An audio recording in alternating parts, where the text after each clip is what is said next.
Hello friends, C plus plus language सीखने की series में आज हम देख रहे हैं लेक्चर 40 का पार्ट 1, जिसमें हम पढ़ रहे हैं स्ट्रिंग क्लास। ये दो पार्ट्स में हम लेक्चर कवर करेंगे। तो स्ट्रिंग क्लास के बारे में आइए स्टार्ट करते हैं। याद दिलाते हैं। पहले तो सी लैंग्वेज में हमने पढ़ा है कि कैरेक्टर एरे बनाना पड़ता है स्ट्रिंग को हैंडल करने के लिए, और बिल्कुल उसी तरीके से हम सी प्लस प्लस के अंदर भी ये काम कर सकते हैं। तो सी प्लस प्लस में क्या होता है, पहले तो मुझे लिखना पड़ेगा हैश इंक्लूड आईओस्ट्रीम। ठीक है, आईओस्ट्रीम हेडर मैंने लिख दिया है, फिर using name space STD, right. अब मैं लिख रहा हूँ मेन फंक्शन, और अगर मुझे स्ट्रिंग को हैंडल करना है, स्ट्रिंग्स मतलब सीक्वेंस ऑफ कैरेक्टर्स, तो जैसे मुझे किसी का नाम स्टोर करना है तो मैं लिख सकता हूँ कैर एस और कुछ साइज ले लिया, लेट से 10। तो ये 10 लेने का मतलब क्या हुआ? 10 लेने का मतलब हुआ कि मेमोरी में एक एरे बन गया है। ठीक है, एरे का मतलब क्या है? Sequence of blocks. एरे कोई डेटा टाइप नहीं है, बल्कि किसी भी टाइप के मल्टीपल ब्लॉक्स बनाने का तरीका है।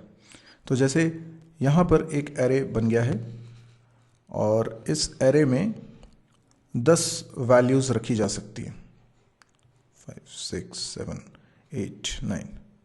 तो इनके इंडेक्सेस होंगे 0 1 2 3 4 5 6 7 8 9। तो अब मैं जैसे इसके अंदर कोई वैल्यू रखना चाहता हूँ तो मेरे पास तरीके हैं। या तो मैं इसको इसी वक्त बनाते वक्त इनिशियलाइज कर दूँ, लाइक दिस। मैंने लिख दिया हेलो, तो क्या होगा?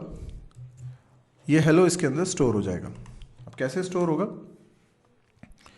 तो लेट्स से यहाँ पर HEL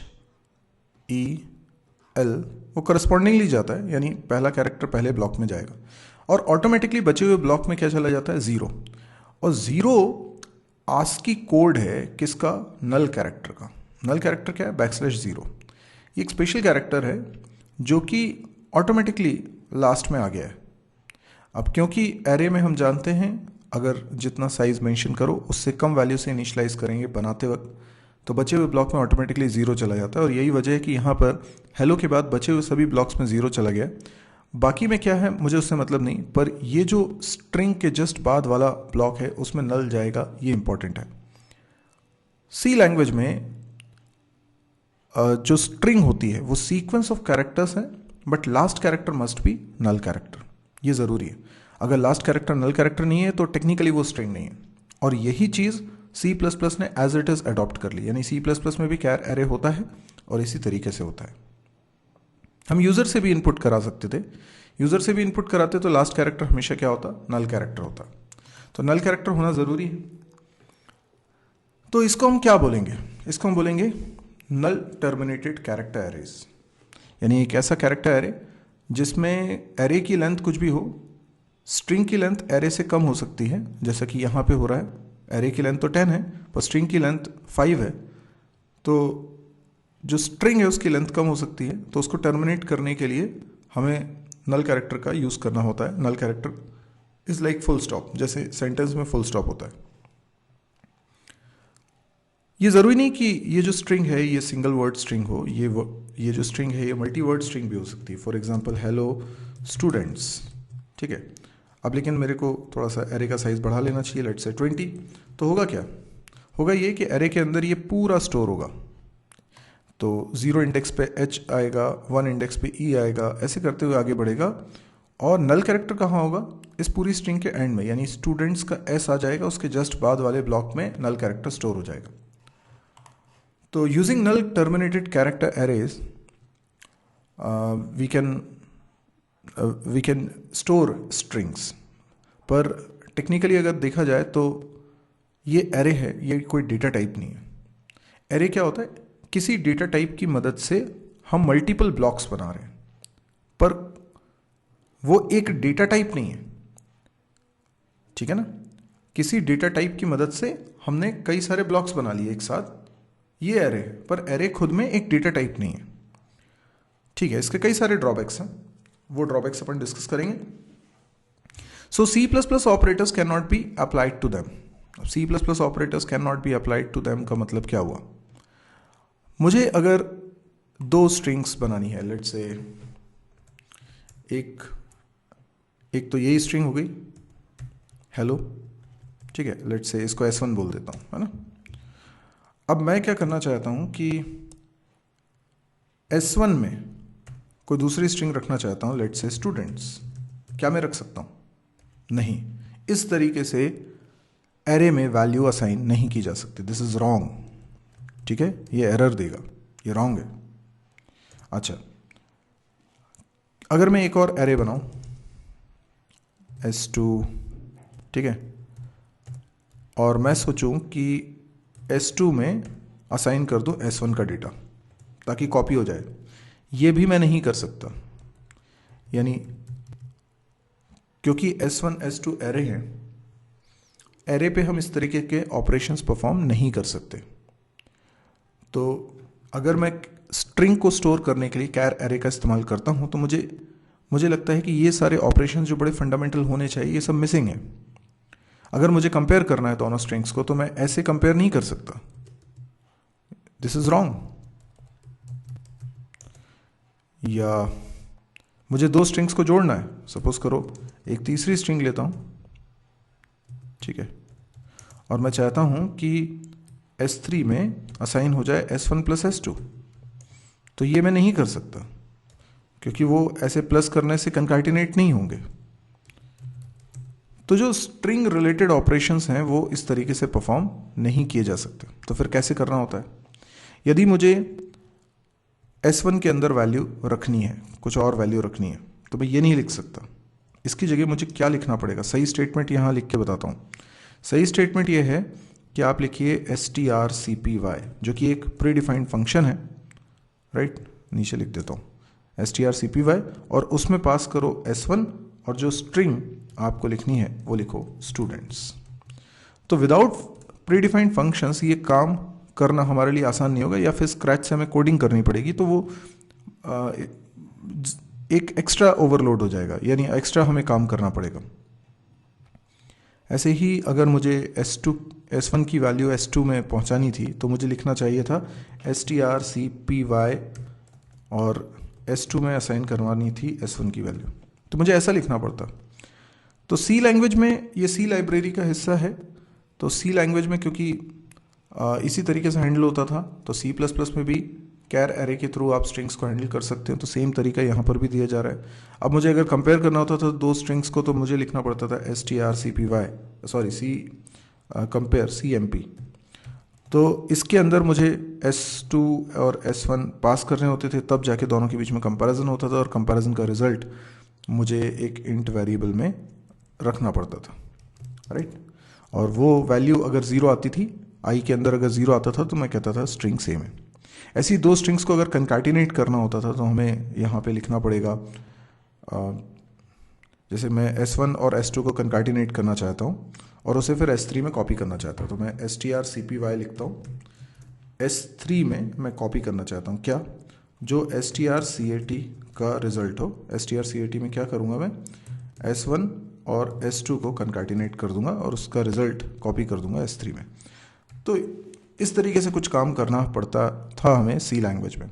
तो हमें ये समझ में आ रहा है कि जो बेसिक ऑपरेशंस होते हैं जो किसी डेटा टाइप पर ही अप्लाई हो सकते हैं। डेटा टाइप से मेरा मतलब है जैसे आप इंट टाइप का कोई वेरिएबल बनाए तो उसमें प्लस लगेगा, ग्रेटर देन लगेगा, लेस देन लगेगा, ये सारे ऑपरेशंस परफॉर्म कर सकते हैं।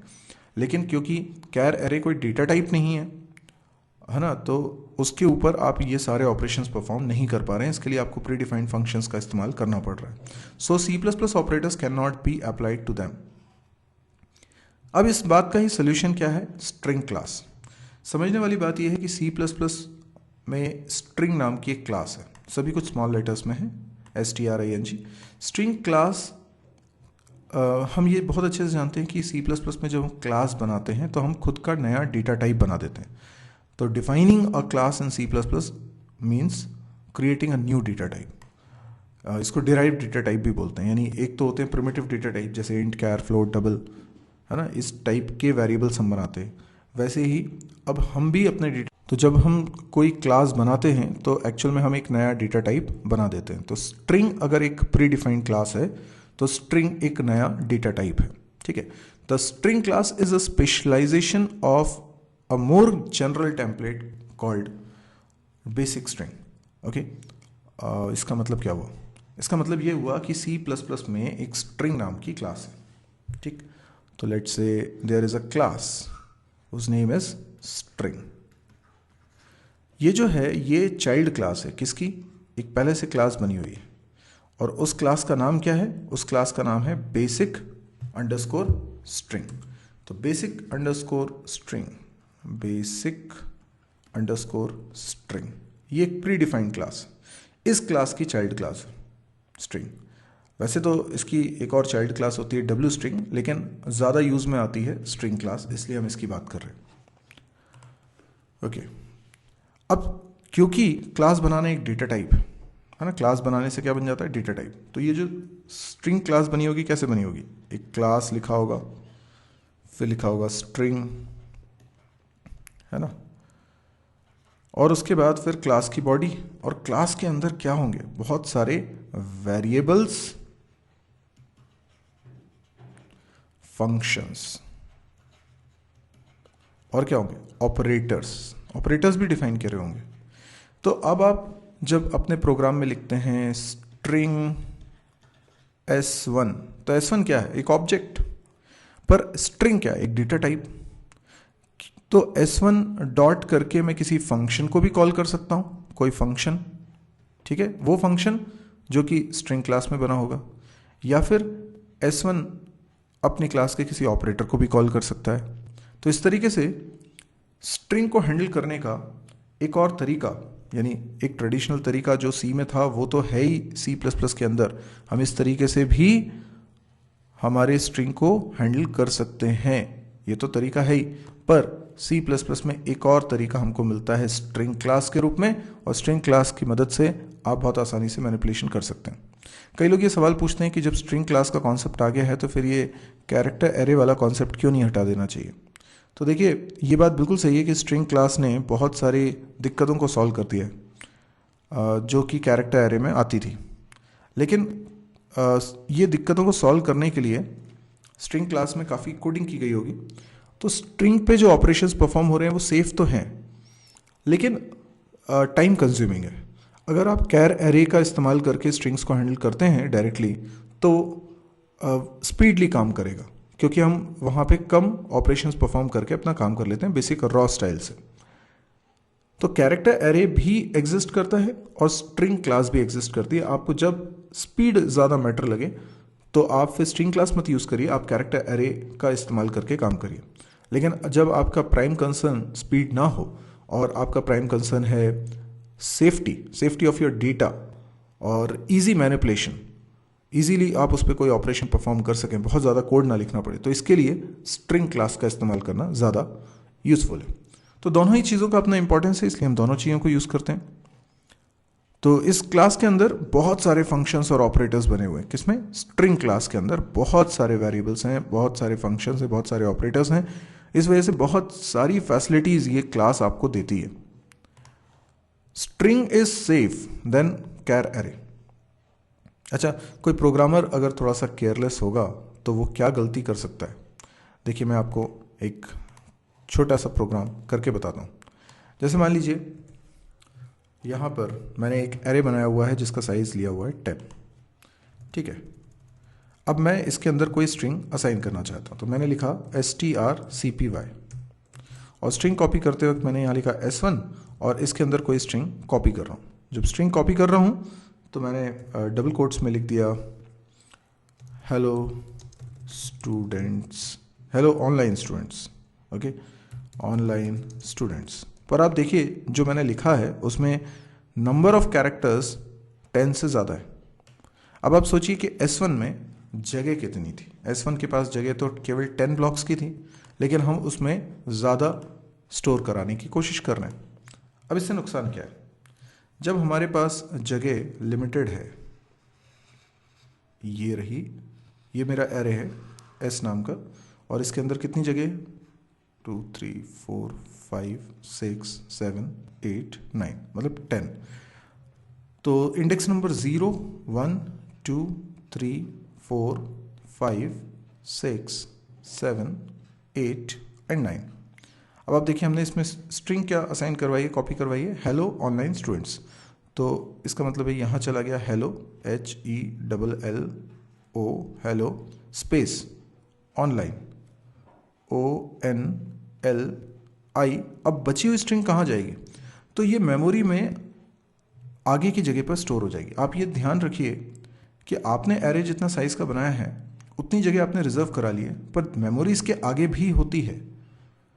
मेमोरी तो हमारे प्रोग्राम को जो मिली है उसमें फ्री मेमोरी एरिया भी हो सकता है, आगे कोई कंज्यूम मेमोरी एरिया भी हो सकता है, पर मेमोरी तो इसके आगे भी है। ये बात आपको पता होनी चाहिए कि एरे एक सिंपल एड्रेस कैलकुलेशन से एक्सेस होता है। तो अगर मैंने आगे के इंडेक्स पर वैल्यू रख दी, यानी इंडेक्स नंबर 10 पे, 11 पे, तो ये मेमोरी ब्लॉक्स रिजर्व नहीं है, लेकिन मेमोरी एग्जिस्ट तो करती है।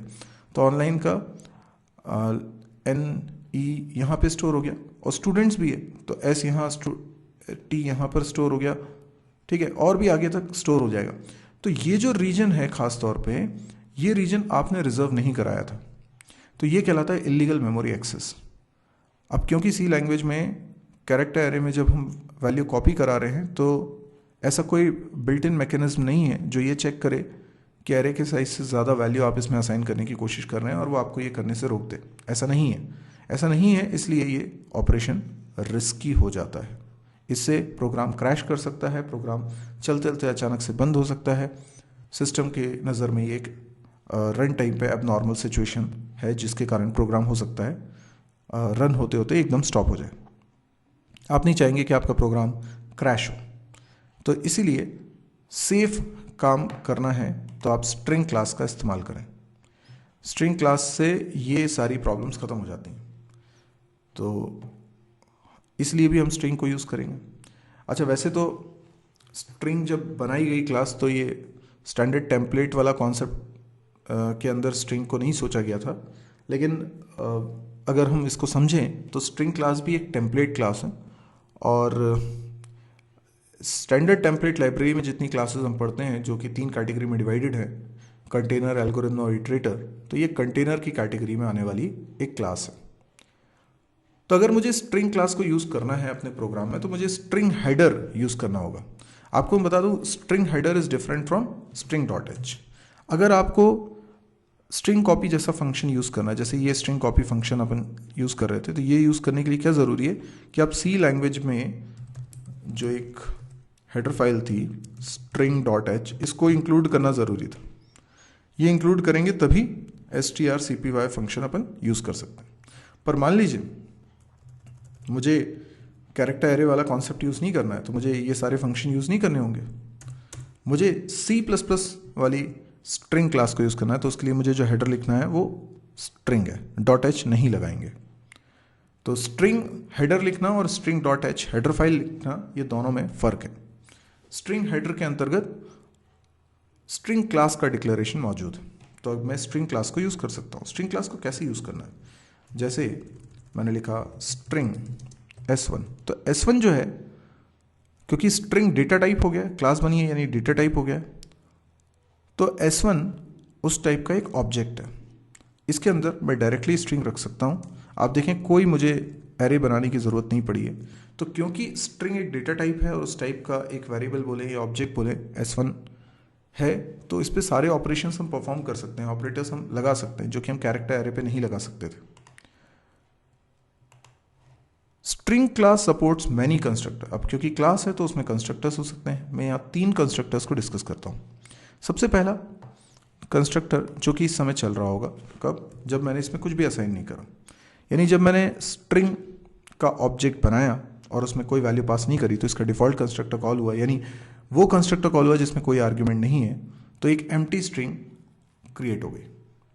ठीक है, इसका मतलब क्या हुआ, एक ऑब्जेक्ट बना S1 नाम का, पर S1 ऑब्जेक्ट के अंदर स्ट्रिंग के नाम पर एम्प्टी स्ट्रिंग है, यानी डबल कोट्स स्टार्ट और डबल कोट्स एंड। ठीक, दूसरा तरीका क्या हो सकता है कि मैं जब स्ट्रिंग का ऑब्जेक्ट बनाऊं करूं, अब ये जो वैल्यू असाइन करने का तरीका है वो ऐसे लिखा जा सकता है, जैसे मैंने लिखा हेलो। ठीक है, ये स्ट्रिंग का ऑब्जेक्ट बन गया और उसमें वैल्यू चली गई। आप जानते हैं कि ऐसा करने का मतलब क्या होता है। जब मैंने लिखा, देखिए मैं बताता हूँ, मैंने लिखा स्ट्रिंग s2, ठीक, और इसमें असाइन कर दिया हेलो। आप जानते हैं इस समय कंस्ट्रक्टर कॉल हो रहा है, हेलो उसमें एज एन आर्ग्यूमेंट पास हो रहा है। देखिए इसको ऐसे भी लिख सकते थे, s2 और पैरेंथेसिस में डबल कोट्स के अंदर हेलो, ऐसा भी लिख सकते थे। आप इसको ऐसे भी लिख सकते थे, string s2 assign string hello. तीनों तरीके से आप ऑब्जेक्ट बना सकते हैं और ऑब्जेक्ट बनाते वक्त आप पास कर रहे हैं स्ट्रिंग। बेसिकली आप जो पास कर रहे हैं वो सीक्वेंस ऑफ कैरेक्टर है जो नल से टर्मिनेटेड होता है। तो जो आप पास कर रहे हैं वो एक कैरेक्टर एरे है। तो आप इस तरीके से कैरेक्टर एरे पास कर सकते हैं। तो हमने देखा कि एक कंस्ट्रक्टर ऐसा है जो कैर पॉइंटर फॉर्मल आर्ग्यूमेंट में बना रहा है। ये देखिए, ये कंस्ट्रक्टर स्ट्रिंग क्लास में होगा और कंस्ट्रक्टर होगा तो उसके अंदर ये जो वेरिएबल बना है ये पॉइंटर है, कैर टाइप का पॉइंटर है। कैर टाइप का पॉइंटर क्या करता है, स्ट्रिंग का एड्रेस कंटेन कर सकता है, तो स्ट्रिंग का एड्रेस कंटेन कर रहा होगा। तो मतलब इसका कि मैं ऐसे भी लिख सकता था कि मैं एक कैर एरे बनाता, लेट्स से str, और इसके अंदर मैं रख देता हेलो, ठीक है, और उसके बाद यहाँ पर सीधे str लिख देता। ये भी सही है, ऐसे भी कर सकता हूँ। इसी को लिखने का एक और तरीका क्या हो सकता है, मैं यहाँ पैरेंथेसिस लगाऊं जिससे मुझे लगेगा कि हाँ कंस्ट्रक्टर कॉल हो रहा है। पर आपको ये बहुत अच्छे से मालूम है कि ऐसे भी लिखा जा सकता है और असाइनमेंट करके भी लिखेंगे ना तो भी वो कंस्ट्रक्टर ही कॉल हो रहा है। ध्यान रखिए, जब कभी किसी क्लास का ऑब्जेक्ट बनता है और जिस समय ऑब्जेक्ट बन रहा है उसी वक्त अगर आप उसमें कुछ असाइन करने की कोशिश कर रहे हैं तो वो उस ऑब्जेक्ट के लिए कॉल हुए कंस्ट्रक्टर में आर्ग्यूमेंट होगा। तो ये str जो है ये आर्ग्यूमेंट है, ठीक है। तो इस तरीके से भी बना सकते हैं। तीसरे तरह का जो कंस्ट्रक्टर है उसमें हम स्ट्रिंग का ऑब्जेक्ट बना रहे हैं और उसमें स्ट्रिंग क्लास का ही कोई दूसरा ऑब्जेक्ट का रेफरेंस पास कर रहे हैं। ये देखिए रेफरेंस वेरिएबल है ये, ओके। तो मेरे कहने का मतलब ये है कि अगर मैं एक और ऑब्जेक्ट बनाता हूं s3, तो इसमें पास कर देता हूं s2 का रेफरेंस। सिंपल। देखिए s2 का रेफरेंस पास करते हैं तो बस नाम लिखते हैं, एड्रेस ऑफ नहीं लगाते।